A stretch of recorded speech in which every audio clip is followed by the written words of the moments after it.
waktu dan tempat. Saya persilakan. Assalamualaikum warahmatullahi wabarakatuh.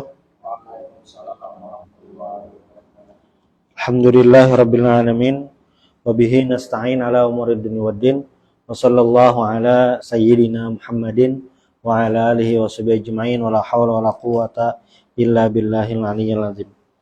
Alhamdulillah di siang hari ini kita bisa bertemu kembali di Mushola Amanah, Klinik Amanah. Surah di dalam Al-Quran itu ada namanya surah Al-Quraisy. Surah Al-Quraisy ini sebagaimana namanya,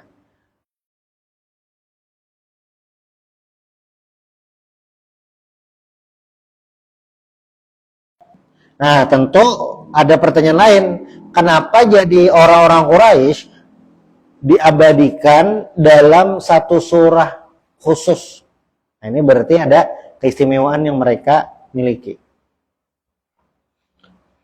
Dan surah Al-Quraisy ini adalah surah Makkiyah, artinya surah yang diturunkan kepada Rasulullah saat beliau masih berdakwah di Mekah, belum hijrah ke Madinah. Lalu pentingnya di mana surah Quraisy ini? Nah, kalau kita lihat susunan Al-Quran, surah Al-Quraisy ini berdampingan dengan surah Al-Fil. Dan Al-Fil itu surah tentang penyerangan pasukan gajah ke Mekah. Yang mana Mekah itu ya orang-orang Quraisy tinggal di sana. Tapi kan pada akhirnya para tentara bergajah ini mereka kalah dengan sendirinya karena ada serangan dari langit. Nah, burung ababil. Berarti kalaunya bahasa lain, orang-orang Mekah itu, orang-orang Quraisy menang tanpa ada pertempuran. Nah, ini bukan sekedar diceritakan biasa, tapi karena orang-orang Quraisy ini memiliki keistimewaan. Keistimewaannya apa? Nah ini ada beberapa yang istimewa. Yang pertama dulu, mereka itu orang Mekah, jadi orang Quraisy ini tinggal di Mekah. Itu harus dipahami, karena mungkin di zaman sebelumnya bukan Quraisy yang tinggal di Mekah. Di Kalsel orang Banjar, Kalteng ada Dayaknya, ada Banjar, macam-macam. Di Padang orang Padang, bukan orang Minang. Nah, itu bisa pahami. Di Lombok orang Lombok lain, sukunya Sasak. Itu antara tempat atau kota dengan sukunya. Orang-orang Quraisy itu tinggal di Mekah. Mereka di Mekah itu bukan sekadar tinggal, tetapi mereka pelayan di Ka'bah, Masjidil Haram waktu itu. Karena haji yang diwajibkan sejak zaman Nabi Ibrahim alaihissalam, kan Nabi Ismail itu tinggal di Mekah lah, dan keturunan beliau itu jadi orang Arab. Kan beliau menikah dengan perempuan suku Jurhum, lalu keturunan Nabi Ismail ini jadi orang Arab. Nah, dari zaman beliau ini ada syariat haji. Memang ada riwayat yang menyebutkan yang dari Nabi Adam sudah syariatkan haji. Cuma maksudnya supaya lebih mudah dan lebih ringkas, yang haji hari ini kita jalankan itu awalnya dari Nabi Ibrahim dan Nabi Ismail. Nah, ritual haji dari Nabi Ismail dan Nabi Ibrahim dan Nabi Ismail itu terus berlanjut sampai masa Rasulullah SAW. Nah, orang-orang Quraisy yang tinggal di Mekah, pada akhirnya mereka lah yang jadi penjaga Ka'bah, penjaga Masjidil Haram. Nah, apakah sekedar menjaga? Tidak. Mereka melakukan tugasnya untuk para jamaah haji. Nah, jadi haji ini tiap tahun, haji ini tiap tahun terus berjalan. Nah, orang-orang Quraisy mereka melayani para jamaah haji yang merupakan tamu-tamu Allah. Nah, ini istimewa nih. Nah, di sisi lain juga selain mereka menjadi pelayan haji, orang Quraisy ini memiliki posisi penting di masyarakat Arab waktu itu. Jadi orang Arab itu banyak sukunya macam-macam. Orang Arab sukunya apa? Namanya macam-macam tuh. Kalau hari ini tuh mungkin orang Arab, tapi negaranya mana? Arab Saudi, orang Arab. Uni Emirat Arab, orang Arab. Kuwait, kadida Arab-Arabnya, tapi ini orang Arab. Irak, Arab. Yang terjauh, Maroko, bahasa Arabnya Al-Maghrib, Maghrib. Maroko, ini orang Arab. Nah, per negara ini. Sudan, orang Arab. Dulu orang Arab suku ini Arab semua.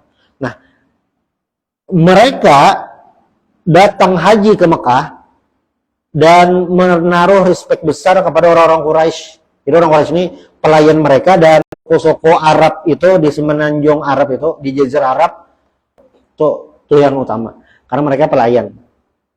Lalu yang kedua, orang Quraisy ini rihlatas syita'i was-saif. Mereka melakukan rihlah. Apa itu rihlah? Rihlah itu perjalanan. Ilafihim itu. Jadi kan ilafi Quraisy, bagaimana kebiasaan orang-orang Quraisy? Ilafihim rihlatas syita'i was-saif. Mereka melakukan perjalanan musim dingin dan musim panas itu. Musim dingin, musim panas. Maksudnya apa sih? Maksudnya mereka melakukan perjalanan dagang ke Yaman dan ke Syam. Yaman itu ke selatan, Syam itu ke utara. Syam itu nama daerah zaman dulu. Hari ini ada 4 negara. Palestina, Lebanon, lalu Yordania, dan Suriah. Nah, itu yang namanya Syam di masa lalu.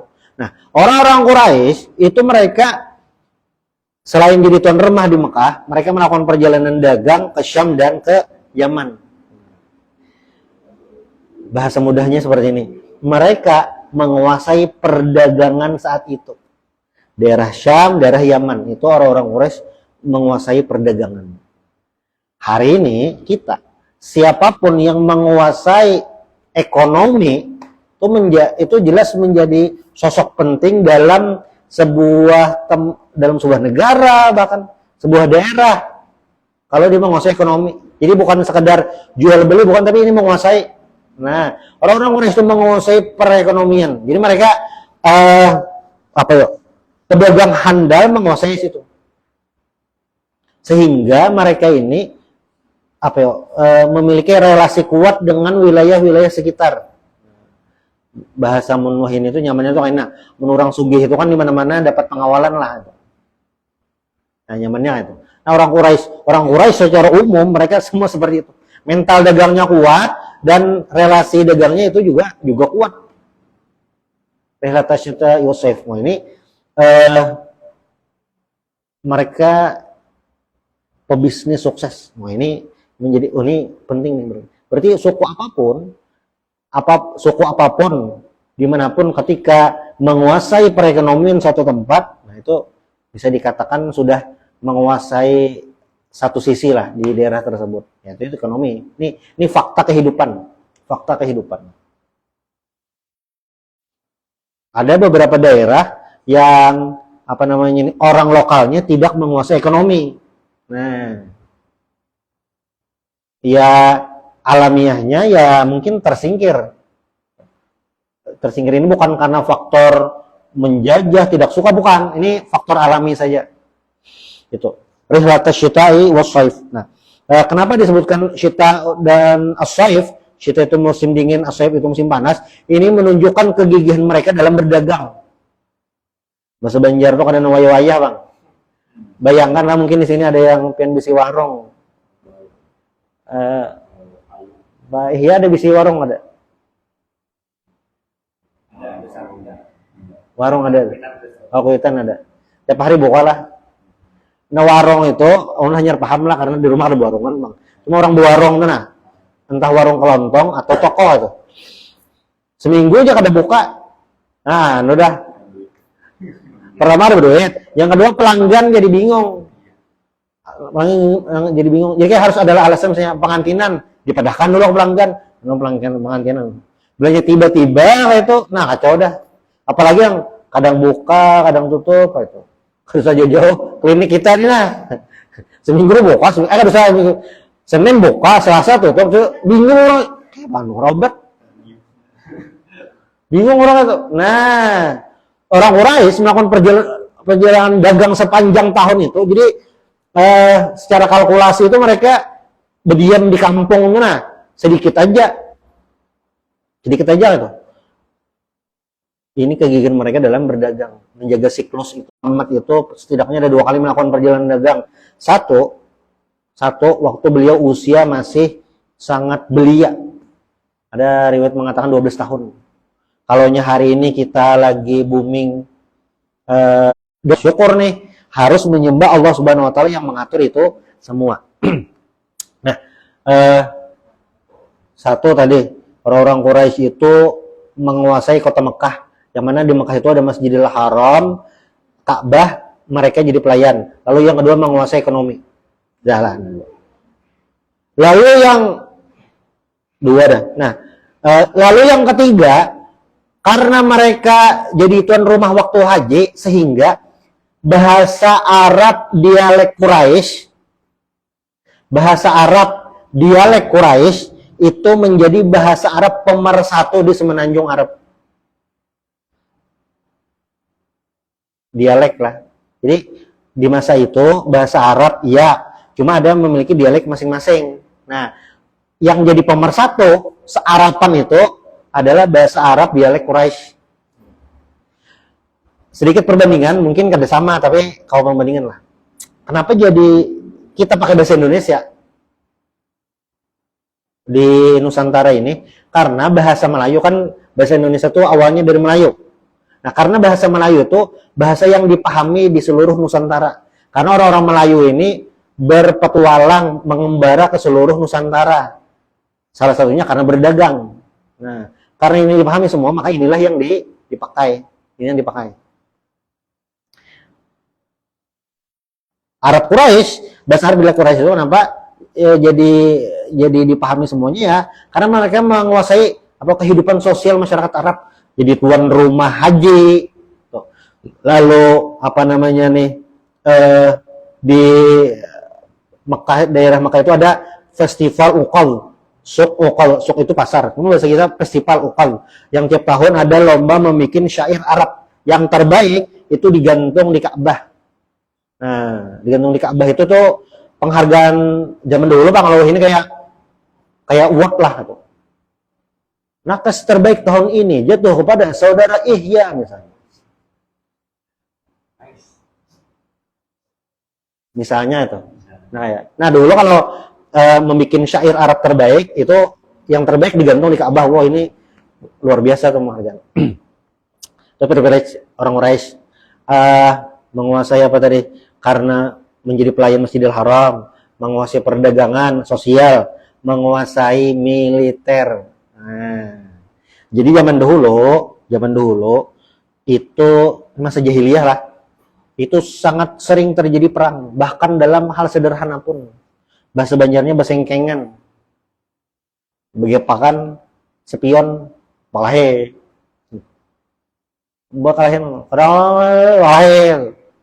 Dasar hobinya tuh. Kenapa jadi waktu itu perempuan tidak dihargai, dianggap lemah tuh apa? Karena dalam perang perempuan tuh kadang-kadang dipalar, paham sebenarnya. Tapi paham ya, dipalar. Dimanfaatkan. Tidak bisa dimanfaatkan itu. Kayak jadi tawanan perang aja perempuannya. Mungkin ada yang tuang masak, mungkin ada lah. Tenaga kesehatan ada lah itu, tapi secara persentase ya tidak ada. Nah, sehingga perempuan itu tidak ada harganya karena petarung, pejuang, apalagi berdiri di garis depan itu memiliki karisma lah. Karisma. Kalau ini itu mungkin lo kayak bisi followers banyak, kayak itu. Yang bilangnya nonton jutaan misalnya. Nah, itulah kalau ini. menguasai militer. Nah, sampai-sampai itu kalau ada pertempuran gabungan. Nah, gabungan. Itu kalau salah satu pihak berkoalisi dengan Quraisy, musuhnya tuh kayak angkat bendera putih terlebih dahulu. Ya kayak ibarat tuh kayak mendengar ngaran PSG takutan sebelum ketemu Chelsea, Bang. Kayak wah PSG takut kayak triple winner nih kayak takutan dulu karena belum ketemu Enzo Maresca. Nah. Tahu belum PSG karena tahu, Bu? Kan tahu PSG. Oh, tahu, belum tahu bener. Nah, takutan berdua tuh. Wah, gabungan lawan Quraisy nih, takutan tuh. Karena memang apa namanya nih, kekuatan militer Quraisy nih terkenal lah. Nah, sedikit kalau kita hubungkan di surah Al-Fil lah. Quraisy dengan kekuatan militernya segala macam apa pas diserang Abraha pakai pasukan bergajah, orang-orang Quraisy yang terkenal kuat takutan begini aja kayak siput bepais tahu lah siput. Karena mereka sangat takut dengan namanya gajah. Ini pengalaman kami, Bang lah. Pin pernah melihat gajah di kebun binatang ah. Nah, waktu melihat itu Pin rasa biasa aja kah, rasa takutan atau rasa gerigitan?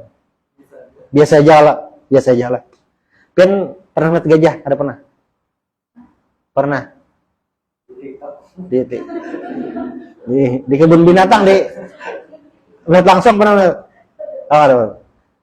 Pernah melihat gajah langsung? Naik haji semalam kah? Oleh nih.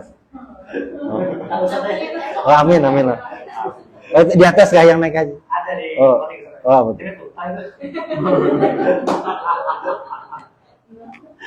Pernah lihat gajah lah.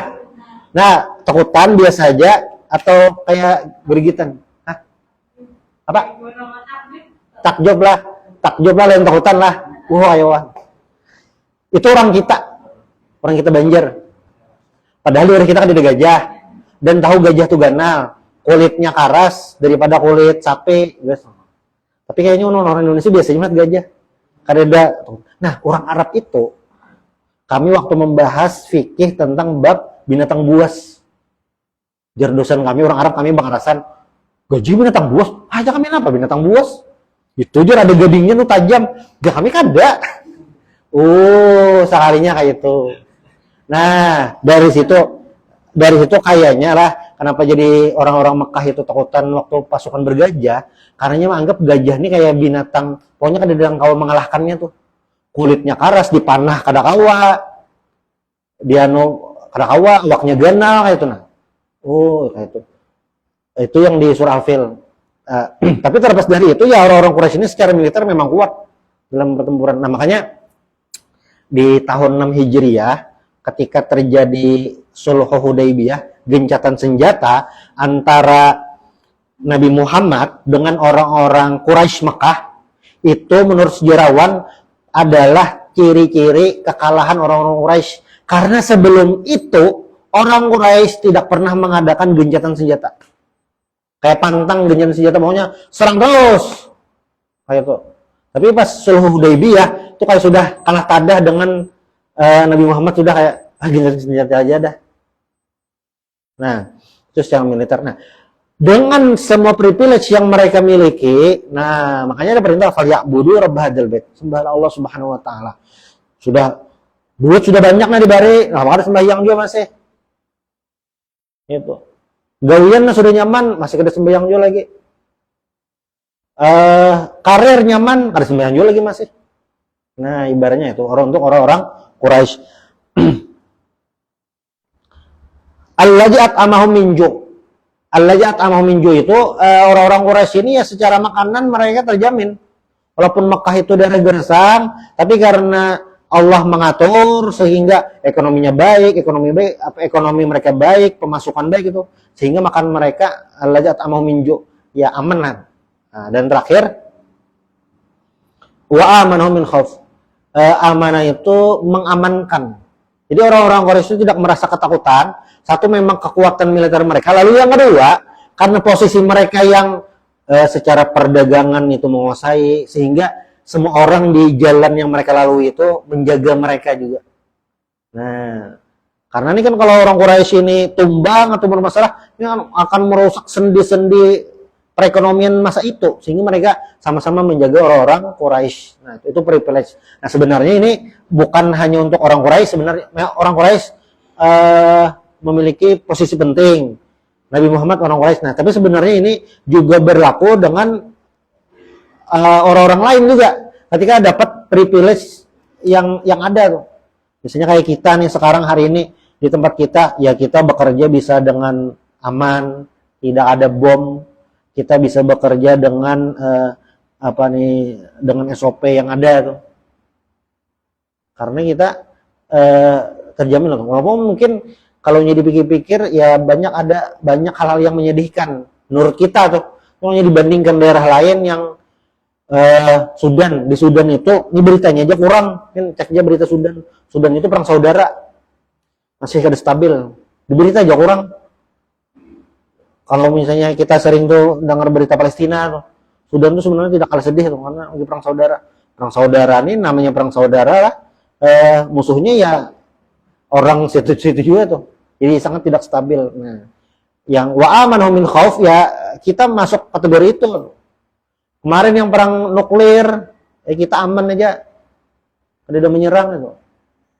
Soalnya kalau kita diserang enak, siapa yang bayar hutang itu?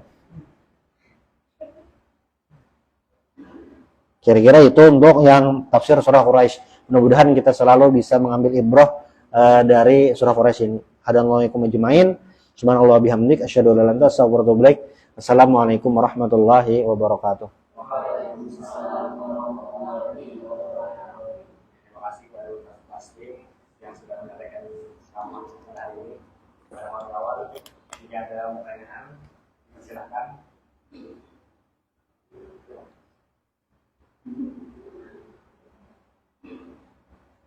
Enggak ada udah bertanya Ustaz. Oh iya, iya.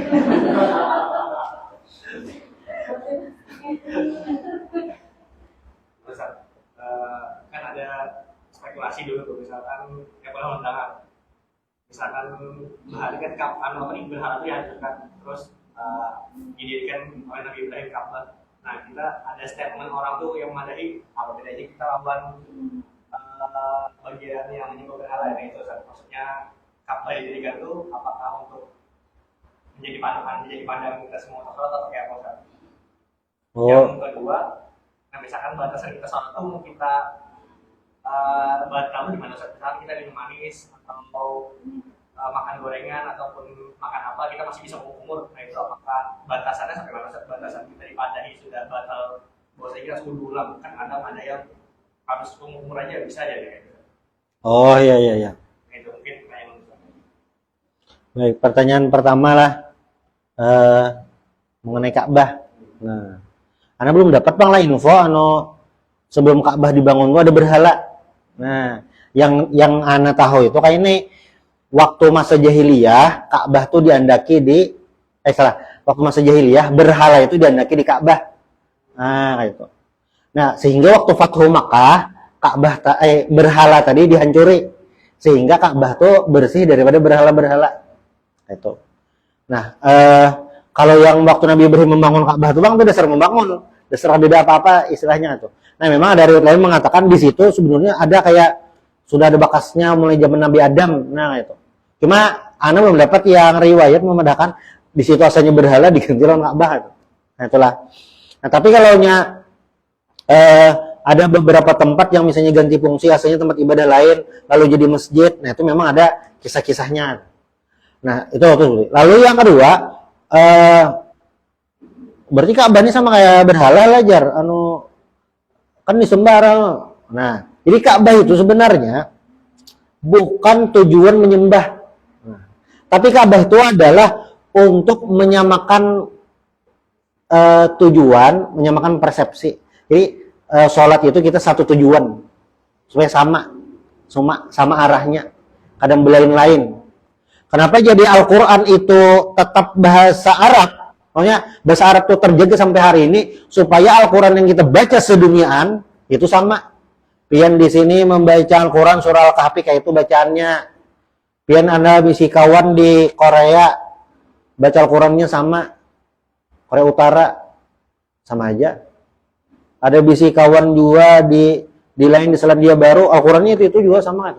Kayak ada sama tuh. Karena Al-Quran itu kan Al-Quran Islam mengajarkan kita kesetaraan sama kan. Nah, termasuk tujuannya Ka'bah. Jadi ada kisah orang bisa aja pian cek kisahnya nih.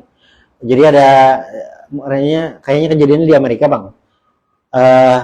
Yang nontonnya orang Islam. Ini lagi nonton siaran live sembahyang tarawih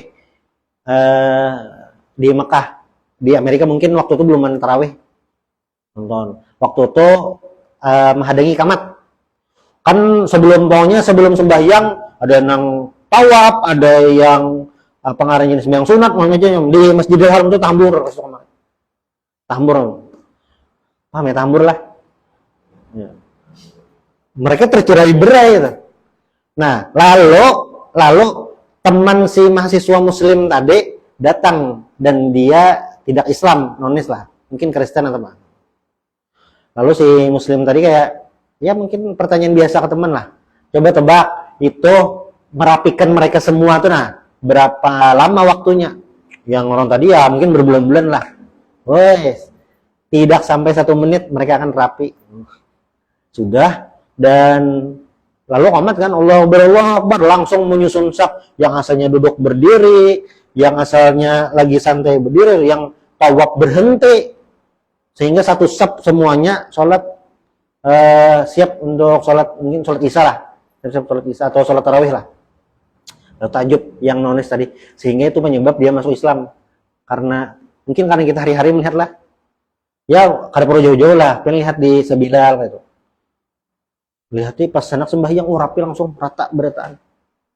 Itu luar biasa sebenarnya. Nah, Ka'bah itu sebenarnya untuk menyamakan aja, bukan berarti Allah di dalam Ka'bah lah aja tuh. Kada, bukan itu.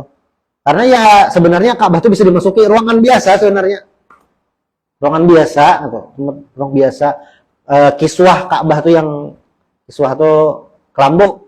Nah, itu diganti tiap tahun pas hari Arafah. Karena kan pas hari Arafah orang-orang pergi ke Arafah. Bila nyainya hari Arafah, inya di Masjidil Haram berarti ada haji. Nah, itu. Apabila jar Masjidil Haram tuh kosong lalu, anak musim balik kaki apakah? Masuk bajinya ada baji. Masjidil Haram tuh kosong. Kayak itu. Sama kayak di Madinah itu yang tempat paling rame Raudhah. Tempat Raudhah tuh paling rame. Tapi bilanya pas orang berhaji di Arafah tuh kosong. Berarti ada berhaji. Nah, itu Ka'bah tuh sebenarnya tujuan supaya sama kita seberataan itu aja. Jadi kada menyembah itu ada ibaratnya simbol lah. Itu yang pertama. Lalu yang pertanyaan kedua tentang makanan. Nah, pertanyaannya apakah makanan membatalkan wudu? Ada. Makanan kan membatalkan wudu, tapi apakah makanan membatalkan sembahyang? Iya. Nah, ini rumus sederhana. Bilanya wudu itu yang kada boleh keluar, bilanya puasa yang kada boleh masuk. Nah, maksudnya ini, bilanya wudu itu kada boleh keluar tuh kayak BAB. Buang air kecil kada boleh, maksudnya batal. Buang air besar batal, buang angin batal. Itu wudu. Tapi yang masuk kada apa-apa, kada batal. Makan gorengan, makan semangka, makan bakwan, tahu, tempe, singkong, kada batal. Itu bila wudu. Amunnya puasa keluar kada batal. BAB pian seharian imbah sahur sudah BAB, ruginya jadi sahur aja. Kosong ini sangat disangoy. Batal lah puasanya, ya kada batal. Asal jangan ada yang masuk. Tapi kalau sholat, masuk tidak boleh, keluar tidak boleh. Nah, lalu apa hubungannya dengan setelah makan kumur-kumur? Nah, kan kayak ini. Memang makan itu tidak membatalkan wudu. Tapi kan orang wudu itu tujuan utamanya salah satunya adalah untuk sholat. Sedangkan di sholat jangan sampai ada makan. Yang misalnya anak asar nih, makan nih gorengan nih. Kada ingat minum. Pas main asar, Allahu Akbar. Wah, kecambah nah. Nah, batal. Karena menelan kecambah tadi secara sengaja. Kalau yang tetagok nanti lain kisahnya cuma. Nah itu kenapa jadi disuruh kumur-kumur amun kawas sikat gigi bang itu supaya ada di sisa makanan. Nah itu makanya kan ada siwak, makanya jangan Nabi laula nasyukan la umati la amar tuhum bisiwak inda kulli salatin atau inda kulli wudhu. Kalau seandainya tidak menyulitkan hambaku umatku akan menyuruh bersiwak setiap mau sholat itu supaya semuanya khusyuk tadi. Nah kumur-kumur itu kan ringkasnya aja supaya nyaman. Allahu Akbar. Masih rasa boba lagi. Ada kumur-kumur bang itu aja mah mempengaruhi ya mungkin kadang kan tapi mempengaruhi itu aja. Steril. Kumur-kumur pakai alkohol bang ya apa aja. Ada bang maunya yang penting makan itu kada membatalkan, cuma kumur-kumur itu supaya benar sembahyang nyaman nah itu ya. Supaya nyaman, tenang sembahyang ada apa-apa. Apa ya ini lah kesulitan nih. Pamimpin kesulitan lah. Apa ya daging tuh nata kasak di gigi. Bahasa Indonesia apa ya? Hah? Terselip. Misalnya daging terselip di gigi gitu. Wah, daging apa ini tadi ya? Tadi kan padahal makan nasi padang lah. Oh, daging ayam kayaknya nih. Kayak, oh iya. Nah, itu mengurangi kekhusyuan sholat. Tapi kalau yang sisa makanan tadi termakan ya jadi batal sholatnya. Kira-kira itu. Ya, silakan. Ini ada. Baik, jika tidak ada, kita akhiri kajian hari ini. Kalau ada alhamdulillah. Alhamdulillah rabbil alamin. Mungkin ditutup oleh Al-Fatihah. A'udzubillahi minasyaitonir rajim. Bismillahirrahmanirrahim. Alhamdulillahirabbil alamin arrahmanir rahim maliki yaumiddin iyyaka siratal mustaqim siratal ladzina an'amta alaihim ghairil amin. Amin. Bismillahirrahmanirrahim. Alhamdulillahirabbil alamin wassalatu wassalamu ala asyrafil anbiya'il mursalin sayyidina wa maulana Muhammadin wa ala alihi washabihi ajmain. Allahumma rzuqna al-ikhlas fi talabil ilmi wa nashrihi wa fi jami' ta'atil ibadat. Rabbana atina fid dunya hasanah wa fil akhirati hasanah wa qina adzabannar. Wa bi subhana rabbil izzati amma yasifun. Assalamun alal mursalin. Walhamdulillahi rabbil alamin.